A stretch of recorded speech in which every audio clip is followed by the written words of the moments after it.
Vamos lá, então. Continuando aí a programação do nosso curso teórico. Então, esse mês o tema é semiologia, né? Então, depois da parte de técnica radiológica e de anatomia, a semiologia complementa aí a parte básica do nosso curso, que, na minha opinião, é a parte mais importante, né? Na aula de hoje, pessoal, a gente vai ver a semiologia das opacidades pulmonares, tá? Aí, na próxima aula, a gente vai ver as outras alterações pulmonares e extrapulmonares.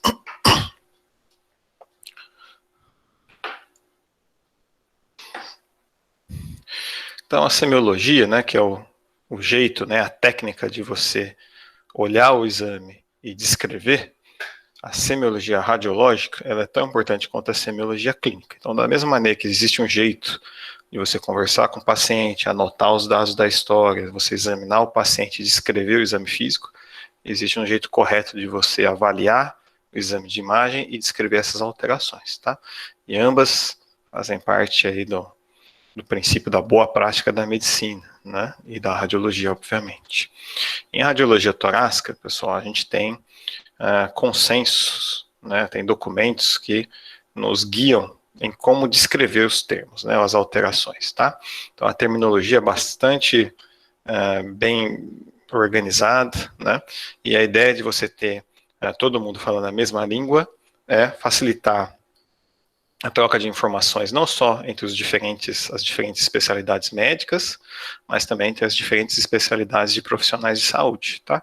Além, obviamente, de permitir a comparação de resultados de estudos de maneira mais adequada. Então, a terminologia deve ser única e compartilhada por todos, né?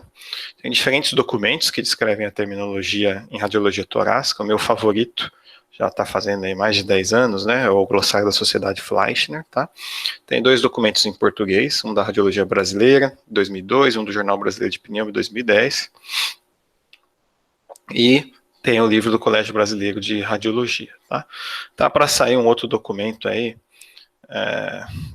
conjunto aí da Sociedade Brasileira, Sociedade Portuguesa, né, com os termos da língua portuguesa, mas ainda não saiu, não sei quando é que sai, tá em vias de, tá? Mas a princípio são essas as principais referências.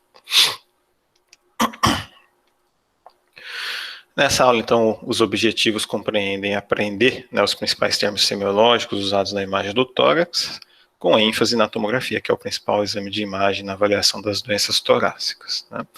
Saber identificar e descrever corretamente as opacidades pulmonares, é o tema específico dessa aula. Diferenciar aí as opacidades alveolares, das opacidades intersticiais e opacidades focais. Então, esse é um jeito didático de dividir as opacidades pulmonares, tá? E, obviamente, sempre correlacionando o que a gente está vendo na imagem com o que aquilo significa na histopatologia e com os dados clínicos, né? Então, vamos lá.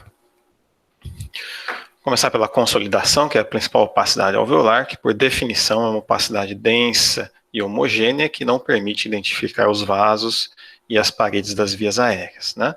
Uma consolidação aqui no raio-x, tá? Aqui embaixo, no lobo superior do pulmão direito, e aqui na tomografia. Em meio à consolidação, quando a gente vê ar dentro dos brônquios normais, é o sinal do broncograma, né? Um dos mais clássicos sinais em radiologia. Quando começou a fazer raio-x de tórax, a gente não sabia direito o que estava acontecendo.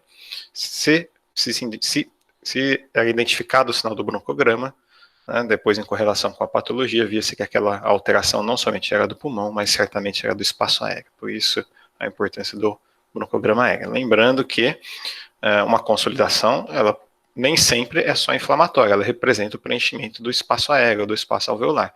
Pode ser transsudato, exsudato, pode ser sangue, pode ser material aspirado e pode ser até tumor, tá? O mais comum, obviamente, são os processos inflamatórios e infecciosos. Na tomografia com contraste, por vezes, além do sinal do broncograma, a gente pode ver o sinal do angiograma. Também, na maioria das vezes, relacionado às consolidações benignas, né, inflamatórias, atelectásicas, ao edema, mas podendo estar presente naqueles tumores que simulam a pneumonia, né? Então, vocês escutam falar isso quase toda semana, né? Principalmente o adenocarcinoma pulmonar, com padrão de crescimento lipídico, e as doenças linfoproliferativas, que podem simular a consolidação benigna. Então, essas também podem ter o sinal do angiograma. Mas, em geral, as consolidações benignas, né? E o diagnóstico diferencial das consolidações depende do tempo de história, tá? Então, se é uma história aguda ou se é uma história subaguda ou crônica, tá? E aí é importante estar olhando os detalhes que podem ajudar. Aqui no caso de cima, por exemplo, a gente tem uma consolidação, mas é uma consolidação hipodensa, um formato de cunha na periferia do lobo pulmonar inferior. É um infarto, tá? Então, no contexto agudo de dor torácica, obviamente que essa hipótese ela se torna mais provável, mas as características da consolidação também podem ajudar. Então é importante olhar com atenção detalhes e ter a informação clínica disponível, né? Aqui, por exemplo, a gente tem consolidações junto com opacidades em vidro fosco. O que chama a atenção? A distribuição. Essa é a distribuição perilobular, né? Vai desenhando o lóbulo pulmonar secundário, típico da pneumonia em organização. Então, sempre correlacionem com os dados clínicos e olhem detalhes também das consolidações. Consolidação não é tudo igual, né? O diagnóstico diferencial das causas agudas está aqui, né? Infecção, inflamação, nem sempre inflamação é infecção, né? Então, pneumonia e organização é um processo inflamatório que não é infeccioso. Edema, hemorragia, contusão no trauma, infarto, como nesse caso, aspiração e a telectasia, né? Uma consolidação pode representar uma telectasia. Nas causas crônicas, a gente pode ter inflamação também, principalmente pneumonia organizante, eosinofílica, lipoídica, as infecções, em geral, não piogênicas, e o tumor, como eu já comentei com vocês. Além, obviamente, de sarcoidose e da telectasia, que também pode ser crônica. Depois da consolidação, né, a consolidação é a principal opacidade alveolar. A gente tem a opacidade em vidro fosco. A diferença do vidro fosco para a consolidação é que, apesar de ser uma opacidade homogênea, ela é menos densa e permite identificar as margens dos brônquios e dos vasos, tá? Vidro fosco, alguns autores escrevem que é uma opacidade mista, no sentido de que envolve tanto o alvéolo, o espaço alveolar, quanto o interstício. Tá, pessoal? Então, muitos textos destacam o vidro fosco como uma opacidade alveolar, mas a verdade é que na maioria das vezes tem um comprometimento tanto alveolar quanto intersticial, né? Aqui o vidro fosco no raio-x, que pode e deve ser usado, né? Então a gente consegue ver vidro fosco no raio-x, é muito mais difícil do que ver o vidro fosco na tomografia, mas é possível de ver. É uma opacidade homogênea, que reduz a transparência do pulmão, mas que permite identificar os vasos e a parede dos brônquios, tá? Na tomografia é muito mais fácil de ver. Nesse caso aqui, um exemplo de um dano alveolar difuso, em que a gente vê o vidro fosco, ele vai descendo e vai ficando mais denso, formando aí depois as consolidações, né? O diagnóstico diferencial é muito parecido com o das consolidações, né? Porém, na maioria das vezes, quando a gente tem o vidro fosco como principal opacidade, no contexto infeccioso, a gente está diante de um padrão intersticial de infecção. Pneumonia típica, principalmente no começo, né, micoplasma, as pneumonias virais, incluindo aí o Covid-19, a Covid-19 e a pneumocistose são os clássicos, né. No contexto crônico, lembrar das doenças intersticiais pulmonares, todas elas podem ter opacidades em vidro fosco, incluindo a pneumonia de hipersensibilidade. Também pode estar relacionada a edema, hemorragia, proteinose alveolar, né, uma doença de depósito. Então, as causas são semelhantes às consolidações, olhar com observação, olhar com atenção, né, detalhes, né, distribuição, característica e correlacionar com a clínica. Uma coisa que o pessoal às vezes se confunde é em relação à telectasia, né? A telectasia pode ser usado como um termo semiológico, mas em geral a gente descreve como uma representação de um tipo de lesão, né? Por quê, pessoal? Porque uma consolidação com perda de volume pode ser uma telectasia. A gente vai ver outra opacidade, a banda parenquimatosa, na maioria das vezes é uma telectasia. Até um nódulo ou uma massa pode ser uma telectasia, como uma telectasia redonda, tá? Então, lembre-se disso, né? Telectasia é um termo que, em geral, não é semiológico, ele descreve já o tipo de lesão que a gente está vendo, né? Tem uma coisinha que cai na prova de vez em quando, né? Quais os mecanismos de formação das atelectasias. No dia a dia a gente não usa isso, mas pode escrever no relatório também. Quando é do derrame, é a telectasia compressiva. Quando é do pneumotórax, é a telectasia passiva. Se for uma telectasia pós-obstrutiva de um tumor central, por exemplo, é uma telectasia por reabsorção, né? E outra coisa que cai de vez em quando na prova é quais são os sinais diretos ou indiretos de perda de volume que caracterizam a telectasia. Os sinais diretos são aqueles que nós vemos nos pulmões propriamente ditos. Então, deslocamento das fissuras, vasos e brônquios. Indiretos o envolvimento ou sinais de perda de volume das estruturas extrapulmonares, deslocamento do mediastino, redução dos espaços intercostais, elevação do diafragma. Tá? Depois das opacidades alveolares, nós temos as opacidades intersticiais. Então, se não é uma opacidade homogênea, né, principalmente consolidativa, a gente tem as opacidades intersticiais, tá? Além, obviamente, das opacidades focais que nós vamos descrever por último, tá? Opacidades intersticiais, nós temos 4 padrões: reticulares, nodulares, o padrão septal e o padrão miliar. Reticular vem de rede, está relacionado com a coleção de inúmeras linhas de maneira desorganizada, tá? E que por vezes pode ser descrito também como espessamento do interstício intra e interlobular, né? Não está errado. Né? No raio-x, esse é o aspecto, né, das opacidades reticulares, e aqui 2 exemplos de tomografia, um padrão mais de doença fibrosante, aqui com um padrão mais de doença inflamatória. Né? Toda vez que eu vejo a opacidade reticular na imagem do tórax, a primeira coisa que eu lembro, obviamente, são as doenças intersticiais pulmonares. Né? Então, tem uma relação com as doenças fibrosantes ou potencialmente fibrosantes. No contexto agudo, pode estar relacionado a um processo infeccioso de padrão intersticial. Então, de novo, as infecções virais, a pneumocistose e, por vezes, a pneumonia atípica, principalmente no começo. Além, obviamente, de sarcoidose, vocês vão ver que sarcoidose aparece aqui no diagnóstico diferencial da maior parte das opacidades, principalmente porque a maioria dos textos são americanos e europeus, né, então eles têm muito mais sarcoidose do que a gente. E o edema, às vezes, pode ter um padrão reticular, e o padrão típico do edema é o septal. Então, aqui, opacidades intersticiais de padrão reticular. Diferente das opacidades intersticiais de padrão nodular. Né? Então, nodular, como o próprio nome diz, é formado por pequenos nódulos intersticiais, né? Em geral menores do que 1 centímetro, que podem ter 3 distribuições características, né? De acordo com o compartimento intersticial que é envolvido. Distribuição centrolobular, é o que a gente vê de exemplo aqui nessa figurinha. Então, os pequenos nódulos não encostam nem na pleura e nem nos vasos. Distribuição centrolobular. Distribuição perilinfática, é onde tem linfático, são 2 interstícios. Interstício peribroncovascular, então os nódulos grudam no vaso, o vaso fica de contorno irregular, o vaso normal tem contorno liso, né? O vaso fica felpudo, e o interstício interlobular, ou subpleural, né? Os nódulos encostam na pleura. Essa é a distribuição perilinfática em B. Em C, a distribuição aleatória, quando a gente tem envolvimento dos 3 compartimentos intersticiais: centrolobular, interlobular e peribroncovascular. Tá? Aleatório, né, não é sinônimo de miliar, tá, pessoal? Esse é um erro também comum que o pessoal se confunde.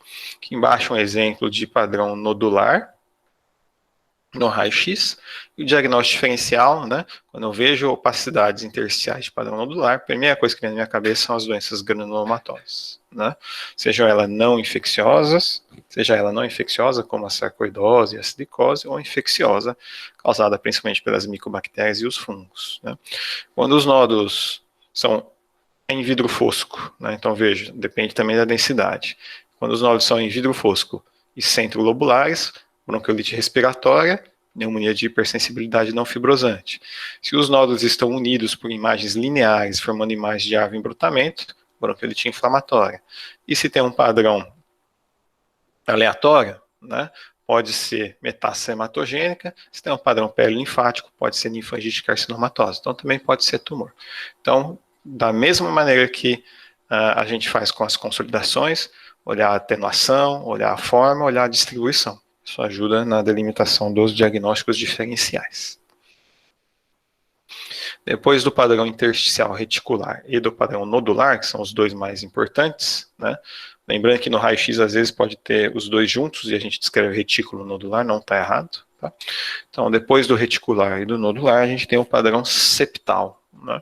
O padrão septal está relacionado ou representa o espessamento dos septos interlobulares. A nomenclatura mais tradicional, né, são as famosas linhas septais de Kerley, né? A gente tem as linhas A, B e C. As mais famosas são as linhas B, que são as linhas basais, né? Então, está relacionado com o interstício interlobular, né, e delimitação dos lóbulos secundários, tá, pessoal? O padrão septal ele pode ser liso, irregular ou nodular. Quando eu vejo um padrão septal, a primeira coisa que vem na minha cabeça é edema, e o que eu tenho medo de ser é a linfangite carcinomatose. Em geral, na linfangite, o espessamento septal é nodular, e, em geral, no edema, o espessamento septal é liso. O diagnóstico diferencial também inclui outras doenças linfoproliferativas, pode, por vezes, estar relacionado a doenças intersticiais pulmonares, inclusive a sarcoidose, e algumas doenças mais raras, né, doenças de depósito, como, por exemplo, a proteinose alveolar, a doença de Niemann-Pick, a doença de Ehrlich-Chester. Essa daqui é uma histocitose não Langerhans, né, então pode ter o aspecto de padrão septal, além da doença pulmonar veno-oclusiva no contexto da hipertensão pulmonar, tá? Esse é o padrão septal. Aqui nessa imagem de raio-x a gente vê as famosas linhas B de Kerley. Na tomografia é muito mais fácil de ver, né? Como sempre. O quarto padrão de opacidade intersticial, depois do reticular, do nodular, do septal, vem o miliar.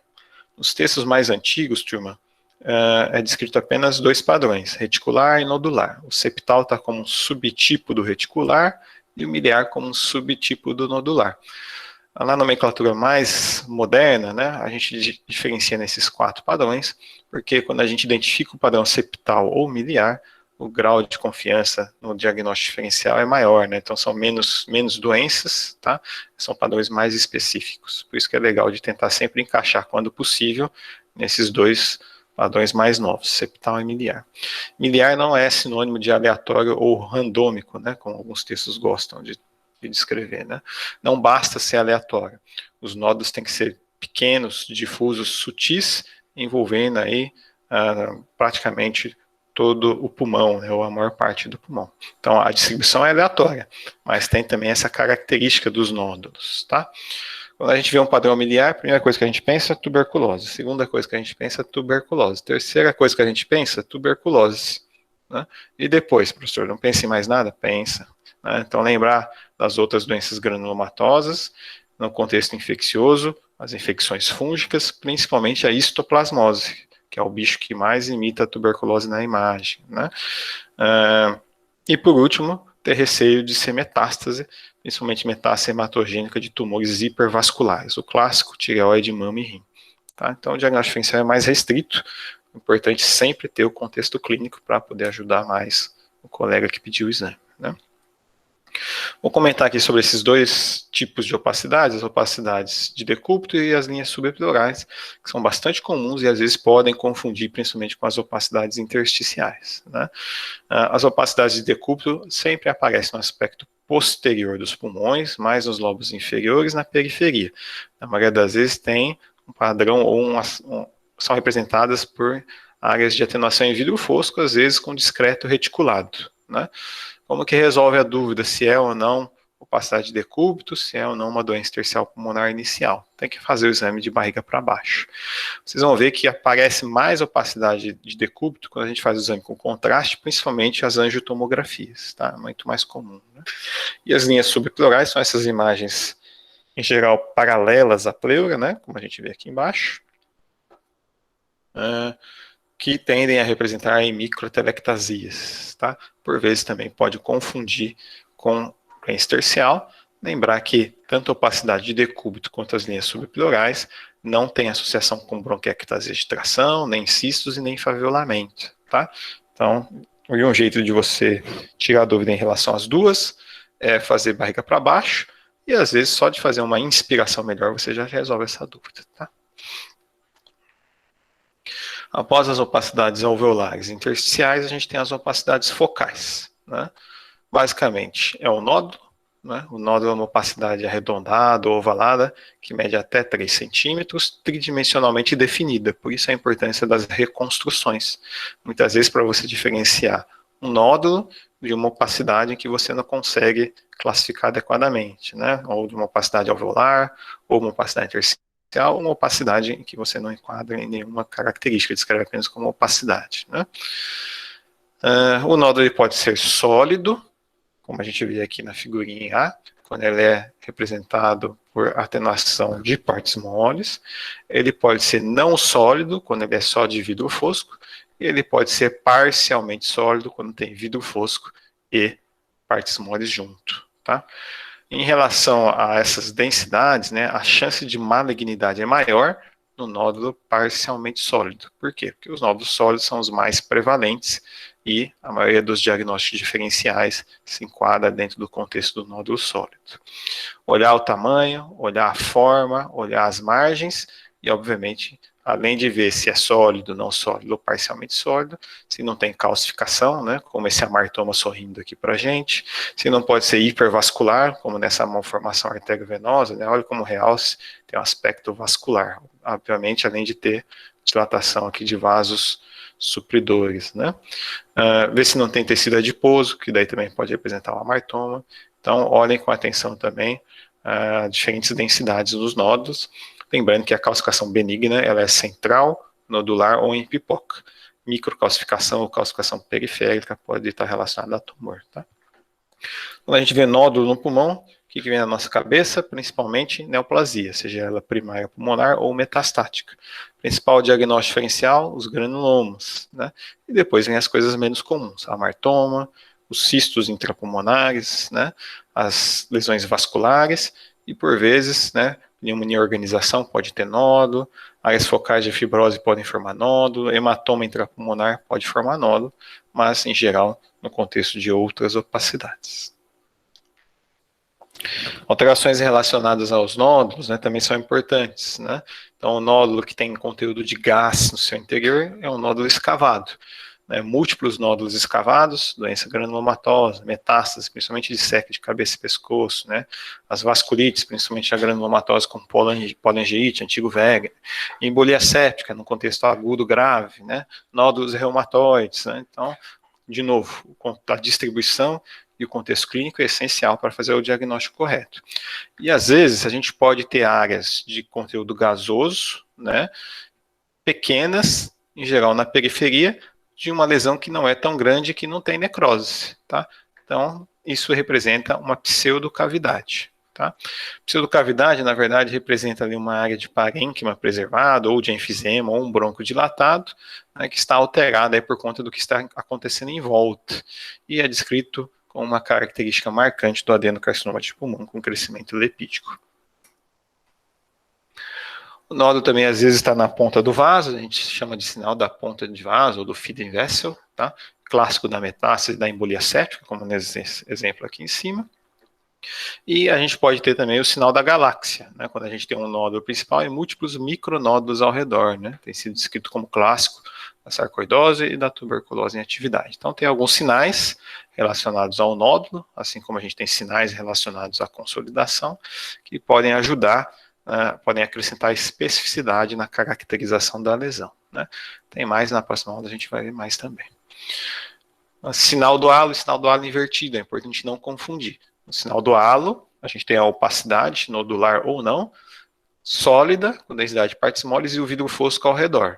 No contexto da neutropenia febril, primeira coisa, infecção fúngica invasiva, né, principalmente por aspergillos. Às vezes, no contexto oncológico, o vidro fosco pode representar uma hemorragia, por exemplo, no Kaposi, na metástase hipervascular. E das vasculites, as lesões com sinal do halo podem representar os granulomas com hemorragia também, da granulomatose com polangite. O sinal do halo é o inverso do sinal do halo invertido, ou o sinal do atol. No sinal do halo invertido, a gente tem a consolidação na periferia e o vidro fosco no centro. Ele foi inicialmente descrito como patognomônico da pneumonia em organização, depois a gente viu que podia aparecer em outros tipos de lesão, inclusive lesões infecciosas, como tuberculose, pebemicose e aspergilose, na sarcoidose e, inclusive, relacionada ao infarto pulmonar, quando a gente tem o sinal do halo na periferia da base do pulmão, né? É descrito algumas características da borda do sinal do halo invertido que podem ajudar a diferenciar essas alterações também. Então, em geral, as doenças granulomatosas, a borda tem um aspecto nodular, como a gente está vendo nesse caso. Né? A pneumonia em organização, a borda tem um aspecto liso. Tá? E no infarto pulmonar, a região central tem um aspecto reticulado. Então, são características, né, detalhes do sinal do halo invertido que podem ajudar também no diagnóstico diferencial. Mesma coisa, né, turma? Sempre olhem os detalhes. A radiologia torácica, né, correlação com história clínica e olhar detalhe. Né, tem que pensar, certo? Massa, qual que é a diferença do nódulo e da massa? O tamanho, né? A massa mede mais do que 3 centímetros, por definição, o risco de malignidade é maior, por isso é importante diferenciar o nódulo da massa. São lesões tridimensionalmente definidas, sempre vocês têm que ter comprovado, né, que aquela lesão é uma lesão mensurável, uma lesão bem definida, né, então é importante olhar os diferentes planos, as reconstruções, e massa e nódulo são dois termos que não são exclusivos do pulmão. Você pode ter nódulo pleural, massa pleural, nódulo mediastinal, massa mediastinal, tá? Essa é outra coisa importante. Aqui um câncer de pulmão, né, no paciente tabagista que fez o exame com maço de cigarro no bolso, e nesse caso é interessante que a gente tem a massa e tem um nódulo satélite, esse é outro termo semiológico. Quando a gente tem uma lesão principal e um pequeno nódulo adjacente, a gente pode chamar de nódulo satélite. Massa, na grande maioria das vezes, é neoplasia, mas nem sempre. Aqui embaixo tem um exemplo de uma massa no raio-x, que representa uma MAV, tá? Mas, sendo massa, a chance de malignidade é maior. E por último, né, outra opacidade focal importante é a banda parenquimatosa. Em geral, uma imagem linear, alongada, pouco espessa, tá? A banda parenquimatosa, na grande maioria das vezes, representa a telectasia e, em boa parte das vezes, é uma alteração pulmonar secundária a uma doença da pleura, né, as aderências pleurais. O clássico é ser perpendicular à superfície pleural, como eu vejo nesse exemplo aqui. Tá? Essas são bandas parenquimatosas. Né? E aqui embaixo, às vezes, pode ser um aspecto mais paralelo à superfície pleural, porém é mais extenso e mais espessado do que a linha subpleural. As linhas subpleurais são mais sutis, tá? Então aqui são bandas parenquimatosas, na grande maioria das vezes representam atelectasias, e às vezes, se persistir por mais de 3 meses, pode já representar uma forma de fibrose ou fibroatelectasia, tá? Também não está errado usar esse termo.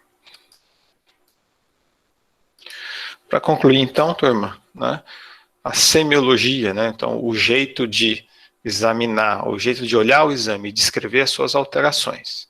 E a terminologia, os termos, né, que nós usamos para descrever as alterações, deve seguir os documentos, os consensos internacionais e deve ser usados de maneira correta. Isso é essencial para o entendimento correto da imagem torácica. Né? De novo, o que diferencia o médico radiologista dos demais profissionais que trabalham com imagem no tórax? É conhecer a fundo a técnica do exame, ser um ótimo anatomista e praticar a semiologia e terminologia correta. É isso que diferencia a gente das outras pessoas que trabalham com exame de imagem, tá? Então, esse é o pilar da boa radiologia, da boa prática da radiologia. Nessa aula, então, a gente viu a semiologia e terminologia das opacidades, né? E didaticamente a gente pode diferenciar em opacidades alveolares, principalmente a consolidação, e o vidro fosco, por vezes o vidro fosco representa uma opacidade mista, alveolar e intersticial. As opacidades intersticiais em seus 4 padrões, padrão reticular, padrão nodular, padrão septal e padrão miliar. As opacidades focais, representadas principalmente pelo nódulo, que mede até 3 centímetros, pela massa, que mede mais do que 3 centímetros, e a banda parenquimatosa, que tem esse aspecto fino e alongado. São as principais opacidades focais. De novo, às vezes a gente pode descrever apenas o termo opacidade, se a gente não consegue categorizar nenhuma dessas expressões, desses tipos de lesão que aqui foram comentados. Não está errado descrever uma opacidade regular, opacidade mal definida, opacidade esboçando nódulo. O grau de confiança é menor, obviamente, mas sempre que possível, usar os termos corretos. E lembrar dos sinais radiológicos, né? Então, os sinais, eles podem estar relacionados às diferentes opacidades e eles acrescentam especificidade. Toda vez que a gente identifica um sinal, a gente reduz as hipóteses diagnósticas e a gente fica mais confiante, aumenta o grau de confiança naquela hipótese diagnóstica, tá? É isso. Pessoal,